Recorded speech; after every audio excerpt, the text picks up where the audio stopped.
Acting on a tip-off, a total of 39 bags of illegal stored sugar was recovered on a raid in Sunamra Durgapur area on Wednesday night.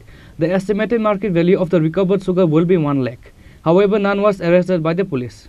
Sunamra police and BSF conducted a joint operation and recovered 39 bags of illegal stored sugar from the house of Manir Hussain and Piara Khatun in Durgapur with the help of secret sources.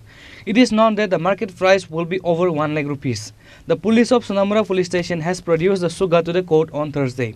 আজকে সন্ধ্যার সময় আমাদের কাছে একটা information আসে দুর্গাপুরে কিছু চিনি বেআইনিভাবে মজুত করা আছে।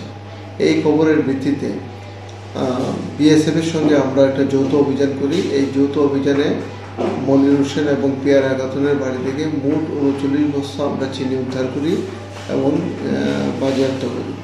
আগামীকাল এগুলিকে আমরা কোর্টে প্রেরণ করব এবং এই বিষয়ে আমাদের তদন্ত চলছে।